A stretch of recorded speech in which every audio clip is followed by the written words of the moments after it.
Hello, everyone, and welcome. I'm Lauren Speranza, Director for Transatlantic Defense and Security at the Center for European Policy Analysis, or CEPA, in Washington, D.C. Thanks for joining us for this rapid reaction conversation in response to Russia's military buildup near Ukraine and the escalating tensions in the Black Sea region. Over the last few weeks, the U.S. and its allies and partners in Europe have been watching closely as Russian forces have gathered near the border with Ukraine, reportedly reaching upwards of 100,000 troops. These are levels not seen since the start of hostilities in 2014, when Russia invaded eastern Ukraine and illegally annexed Crimea. Now, this is all taking place against the backdrop of new U.S. sanctions against the Kremlin, growing concerns over the health of Alexei Navalny, the Russian opposition leader who was poisoned and now imprisoned in Russia, Russia's cutting off of parts of the Black Sea, and now the U.S. ambassador in Moscow coming back to Washington for consultations. Now, all of this growing instability presents serious concerns for the Biden administration and the Transatlantic alliance in a region that is critical to U.S. and European geopolitical, security, and economic interests. And to help us unpack everything that's unfolding, where it may lead, and what we should do, I'm very privileged to sit down today with CEPA's Pershing chair, retired Lieutenant General Ben Hodges. General Hodges served most recently as Commander of U.S. Army Europe, and before that, Commander of NATO's Allied Land Command. He's been at the helm of CEPA's historic work on the Black Sea region, emphasizing the challenges in and importance of this region well before the headlines of today. General Hodges, thank you so much for being here. Hey, Lauren, thank you very much for the opportunity. Super. Well, I wanted to see if you could start just by providing us a quick overview and timeline of the recent Russian activities along the Ukrainian border and in the Black Sea region. There's so many moving parts and interconnected dynamics. So help us paint the picture of what's going on the ground. Well, I hope that I'm going to be proven wrong and that what looks like an announcement of a beginning of the end of the so-called exercise could be underway tomorrow. Obviously, that's what we all hope for, assuming that there's no big price that's been paid that we don't know about yet. Secondly, I think we need to take a hard look at what have we learned from this last 3 or 4 weeks. I think we've learned that we don't have a strategy for dealing with the Black Sea region because all of us were scurrying around for possible responses to whatever the Kremlin was doing. We never fully understood the intentions. We still don't. And I'm anxious to see what actually stays behind if they do, in fact, begin to stand down some of this force. What's kind of been overlooked, I think, by many people, particularly in capitals in Western Europe, is that a lot of Ukrainian soldiers have been killed during a so-called ceasefire and in the Donbass since the beginning of the new year. This is something that the West has got to hold the Kremlin accountable for, and so far we haven't done that. Well, you mentioned kind of paying attention to what we've learned or failed to learn from the past. Maybe could you say a word about how what's going on now compares to previous Russian activities or exercises in the region? So I think about today as just a continuation of what started in 2008 with the invasion of Georgia. That was 13 years ago. So with the Kremlin, there's no we're at war, we're not at war. It's a continuous pressure using all the tools from threat of nuclear weapons to disinformation to cyber. We've tried to put a label on this as hybrid warfare, new generation warfare. This is how the Russians do things. It's all the tools of pressure. And of course, they don't follow their own agreements about transparency, the so-called Vienna documents from 2011. They don't do that. And so that's why it makes it difficult to understand what's happening. And that's what rattles people that live so close to Russia. So 2008, Georgia, we did nothing. The Assad regime crossed red lines in Syria. We did nothing. Russia invades Ukraine 2014. Other than some sanctions, we did nothing to hold them accountable. And so for the last 7 years, they've continued to occupy Crimea, continued to kill Ukrainian soldiers, and have basically shown nothing but disrespect for the European Union and for leaders in the West. Well, I want to come back to what you said about our response in a little bit, but You also mentioned that we don't necessarily know maybe what's the end game of all of this. And I wondered if I could just push you maybe to share some thoughts on that. I mean, what is Putin trying to achieve with all of this? And especially in light of all the turbulence now within US-Russia bilateral relations. I mean, do you think this is primarily about trying to create some additional leverage for Putin and him trying to draw the US to the table? I think that for sure, the long-term strategic objective is to undermine NATO cohesion, to undermine the European Union cohesion, to drive a wedge between the United States and Europe, looking for every opportunity to do that. He's not trying to get the Nobel Peace Prize. He actually doesn't care what people think about him, except to fear him and have respect for him. I mean, look at how they're treating Mr. Navalny in front of the entire world. And then they just blatant false narratives that come out of the Kremlin. So he has no respect for anybody in the West. But what he is trying to accomplish also is to make sure that Ukraine, Georgia, Moldova, and Belarus could never integrate to the West, never join the European Union, never get into NATO. He wants to maintain this kind of instability on his frontier. Now, more at the operational level, I think when it comes to Ukraine, the objective is to isolate Ukraine from the Black Sea, to completely own the perimeter of the Sea of Azov, the closing of the Kerch Strait. These are all indicators of that. And these exercises where they shut down a quarter of the Black Sea for exercises is part of this process. So they see that we don't respond, and so he just continues to press until we force them to stop. Now, this deployment of all these troops and naval capability and aircraft, this is very expensive. So I'm sure that people that have the right sort of clearances are paying close attention, doing analysis. What did we learn from that deployment? How long could they actually sustain things? That's really helpful context on kind of overall objectives and how we've gotten to this point. But I'm wondering, is this happening at this particular time? That this, if it is about to further isolate Ukraine, what's the trigger now? Why now? Is this about Putin trying to test the new Biden administration? Is it something else? Kind of why do you think this is happening at this particular moment? Well, that is a great question, and you probably have a better insight on this than I do. But I'm going to offer my guess. It's a combination of things. Again, keep in mind, I believe this is a continuation of what started 13 years ago. Actually, 2007 is when you began the modernization of the Russian military. And then a year later, 2008, they invaded Georgia, didn't do very well. I mean, they accomplished their objective, but it was kind of a mess. And they learned from that, and they've gotten significantly better since then. Interestingly, I saw and this is in the context, somebody forwarded to me an interview I did February 2015 with Wall Street Journal. And in there, I said, I think that the Russians are getting ready for a war in the next 5 or 6 years. They were on a path to modernization where they would have capability to conduct high-end, long-term, sustained operations as a peer adversary. So like right now. Now, that was a lucky guess on my part because I listened to other experts.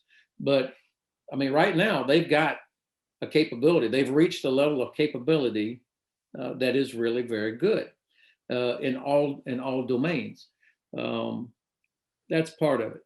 The second part, I think of course, they have their own internal domestic clock.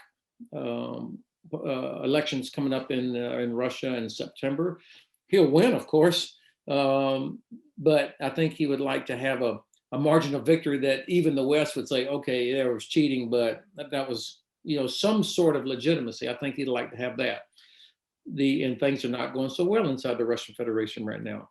Then you take a look at Germany. Probably the only capital that could really influence Russian behavior is Berlin. And right now, internal German politics have got everybody focused inward.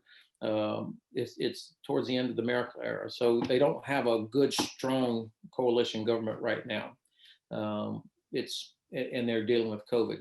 The Prime Minister of UK completely invisible the last several weeks. France, internal issues, and then the United States. We have a brand new president, that's dealing with a lot of other things, and of course, China.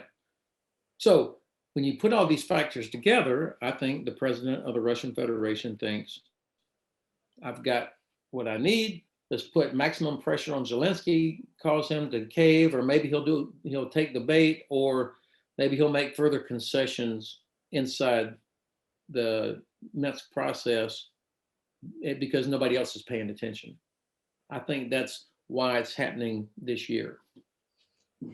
That makes a lot of sense. And I wonder if I can ask you to look into your crystal ball for a minute, and obviously without asking you to predict the future, but how do you think this could play out? I mean, what are some of the possible scenarios or contingencies that we could see in the coming weeks coming out of this? I mean, is it full scale, further invasion of Ukraine? Is there a Navalny element here? How do you think all these dynamics are going to come together? I know you've talked a lot about the potential water crisis or shortage in Ukraine. So maybe you could talk us through how some of this might come together, or at least some of the things you're watching for. So again, I hope I'm wrong, but I'm not convinced that this is over.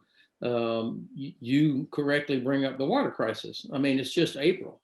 What's it going to be like in June, July, and August there in the middle of the Black Sea? They're not going to discover water all of a sudden. So I think this pretext is going to remain out there.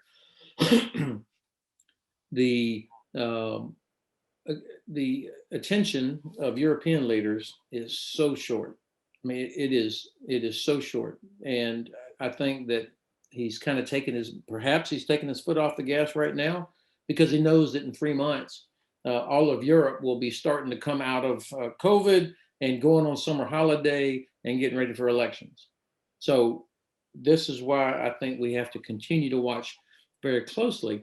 And also, I will be very interested in how much of this buildup remains in place. I mean, somebody counting heads, counting vehicles, how many trains, all these things we've been watching, what actually leaves. This is part of it. And we still haven't had Zapad exercise yet. I mean, that's coming up later this year, which is the large exercise every 4 years in the Western Military District. So I think that they've seen that even when they get right to the verge, we don't do anything. There's not a Navy ship in the Black Sea, not U.S. Navy, not Royal Navy, not German Navy.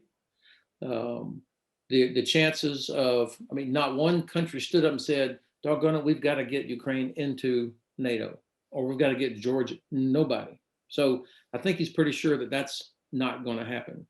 And so even our own president, who I really thought started out strong, Ukrainian sovereignty, a priority. That was a policy statement. Putin's a killer.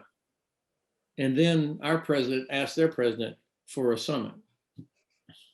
So I think very mixed signals, and I don't know how it's going to play out, but I think that we should, maybe we see this as an opportunity. All right, we got to get our act together and have a strategy, not a strategy based on ships, but a strategy based on economic investment, building up diplomatic linkages, and taking the initiative in the information space. I know how you are. We are both sick and tired of always responding to whatever the Kremlin does. Why? We've got a better story to tell. Why in the United States telling the better story about the Black Sea region? That's such an important point, and I really I think we should drive that home here. But I think first we kind of have to make the case for why what's going on in the region does have a direct impact on U.S. and European, as you mentioned, not just security interests, but political and economic and all of that. And you are very effective at making the case for that. But can you help us tease out, why? Of course, Ukraine itself is not a NATO ally, but of course is a NATO partner. There are a number of other key allies and partners in the region. Why does what's going on there matter for the United States and Europe? All right, that is probably the most important question today. I think why should we care other than from a moral perspective? Why should Germans care? Why should the Dutch care? Why should the UK care for other than a human moral standpoint? Number one, if you take the Black Sea and put it in the middle of the map, instead of keeping it in the bottom right-hand corner, which is where it usually is on most maps of Europe, put it in the middle of the map. It completely changes how you think about the region. There are three east-west sort of economic corridors between Asia and Europe. One goes through Russia, one goes through Iran, and one goes right through the Caucasus, the Black Sea, into Europe. So of the three, only one doesn't go through Iran or Russia. So the potential for that is significant if we can develop infrastructure, if you can get nations investing in Georgia and Azerbaijan, in Romania, then you get economic progress that puts pressure on the Danube River. So there's a profit incentive to improve the Danube River. Constanta probably operates at maybe 25% of its potential right now. So the economic potential is huge to move stuff from product from China to Europe much quicker to take this corridor. So there's an economic reason for the Black Sea to be free for navigation, free for commerce. And of course, that's the last thing that the Kremlin wants, is to see Germany and the Netherlands and UK and France investing heavily into Georgia, because then those governments will start wondering, why do we have Russian troops here? Well, I mean, so they start caring about security. The other thing is our relationship with Turkey. Several administrations have had policies for Turkey, but they're not based on a regional strategy. You know, I talked to a senior officer from the Turkish General Staff just a few years ago. I said, "Sir, how's it going?" He goes, "Ben, I wake up in the morning, I've got Russia to the north, Iran, Iraq, Syria to the south, the Balkans to the west, and the Caucasus to the east. It's a hell of a neighborhood." And it really struck me then that Turkey is a bulwark against Islamic extremism. It's a bulwark against Iran. Now, they're a tough ally. They're a challenge. They are spring-loaded to be offended. And I don't defend any of the negative aspects of Turkey. But regimes change, geography does not change. And so we need a strategy where we have the right kind of healthy relationship with the Republic of Turkey, as well as Ukraine, Georgia. And at the end of the day, of course, Romania has to be the center of gravity for such a strategy.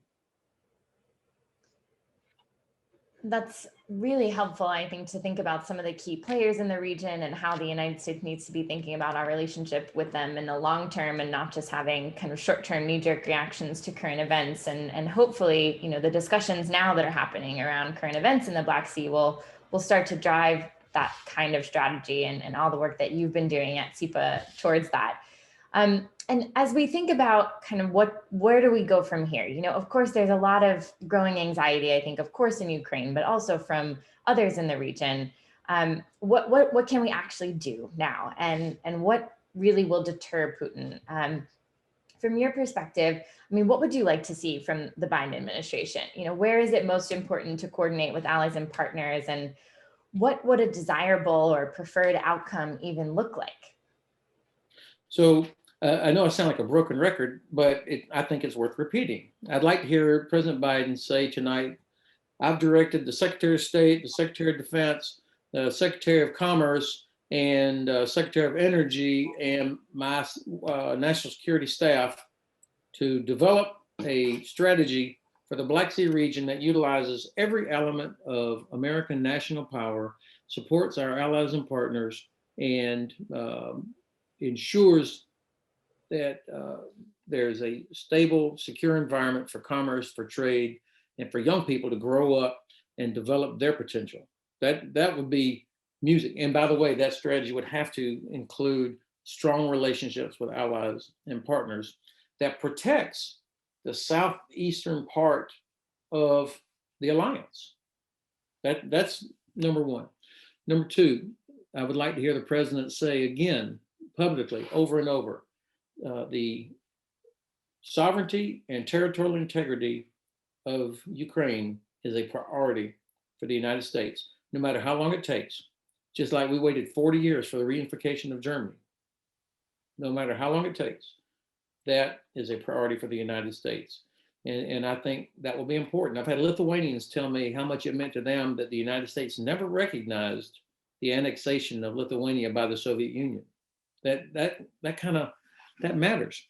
And then the third thing I would like to see is a very clear explanation or demand from the president of Ukraine, our partner.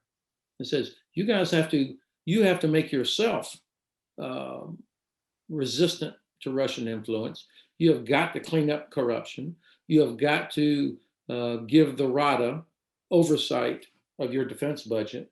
These are the kind of things you have to do, Ukraine. Otherwise, it's too easy for other countries to say, we're not going to have our soldiers die because of them. Yeah. Thanks for being so concrete. That's very helpful. Three right there. But let me ask you also in the short term, kind of in the immediate, from a military perspective, in response to some of the buildup. I mean, are there certain things that you would like to see in terms of, you mentioned, maritime presence in the Black Sea? Is that something we should do? I mean, I've also seen some of the headlines coming out this morning and yesterday about whether the U.S. should provide more lethal aid of weapons, equipment to Ukraine. Are those kind of short-term decisions things that you think should factor into that strategy? Okay, so good point. In terms of the strategy, the M in the DIME sort of construct, for sure, our great Navy is overstretched. But if we had enough capacity and the Black Sea was at a high enough priority to get a lot more presence from the United States Navy in the region, as well as our allies, Royal Navy, German Navy, French Navy, others, Italian Navy, to be more frequently in the Black Sea region. So that would for sure be part of a strategy. But as far as providing capability to Ukraine, look, Ukraine was the defense industry heart for the Soviet Union. They know how to make stuff. They have plenty of defense industry. I think two areas where we could provide specific quick assistance would be in terms of air and missile defense and secure communications. These are things that we're good at, and that they need now. The electronic warfare capability of the Russians is eye-watering, and so they need to be able to have secure communications to be able to do that. But they don't need more anti-tank systems or artillery from us. I mean, they have plenty of that. And of course, it would help if they were to be a lot more efficient and transparent in their defense industry. That's really helpful.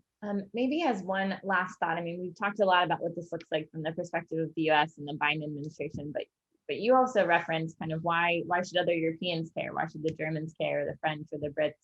So what would you like to see maybe from their perspective? I mean, we've seen some rhetoric from the EU. We've seen some movement there, but what would you like to see coming from our German friends, or the French, or the Brits, or any of our other key European partners and allies? Well, I think if I hear one more senior leader from Europe say, I am very concerned about what's happening in Ukraine, I'm going to step in front of a train. I mean, it's a joke inside Ukraine when people say, when they hear a European leader go, we're very concerned, because they know it's not followed by any action. And I would like to see, there's existing formats where European countries could exert a lot more pressure on the Kremlin. The OSCE, for example, Organization for Security and Cooperation in Europe. The Russians do not even allow the Special Monitoring Mission to do their job in Donbass. They're threatened all the time. So Chancellor Merkel, President Macron should publicly be very clear, not saying, I'm concerned, but they should be saying, you need to stop that now, or we're going to inflict some serious economic pain where it hurts. The second format that already exists, of course, is the Normandy format for the Minsk process. I mean, so it's not, when I hear people say we need to maintain dialogue, we've been having dialogue. And while they're having dialogue, the Russians continue to kill Ukrainian soldiers during the so-called ceasefire. I mean, it just shows you that they have the Russians have no respect for the EU. So the way you get respect, of course, is to demand it and earn it. And that's what we need to see. And finally, I'm surprised that our British allies are not more visible here. But again, I think they are their pension program and others is tied indirectly to a lot of Russian investment. I mean, there's a reason people call London Londongrad, because there are so many oligarchs that send their kids to boarding school there and then have houses there and they're invested there. Now, we're not claimed there either, but in terms of putting pressure on the Kremlin, London, Berlin, Paris, and of course, Brussels. Super. Well, that's a very concrete list of things to do. I think we've got on the US side, on the Europe side, and honestly, just very helpful, General Hodges, to hear your take on what's unfolding and the military, political, and economic impact of all of this too, and why the Black Sea region matters, why the transatlantic community ought to have a long-term strategy for the region. So thank you so much. You've been very generous with your time. Really appreciate you shedding some light on what's going on and where we go from here. CEPA, of course, will continue to work on these issues through our convenings, our Black Sea Working Group, our publications. I'd also encourage our viewers to go check out General Hodges' latest strategy paper, Black Sea or Black Hole, on CEPA's website, along with a recent article from Admiral Jamie Fogo, our distinguished fellow as well, and he reflects on his time in the Black Sea in light of recent events. So lots to check up on there. And with that, thank you all for joining us, and we look forward to seeing everyone again soon.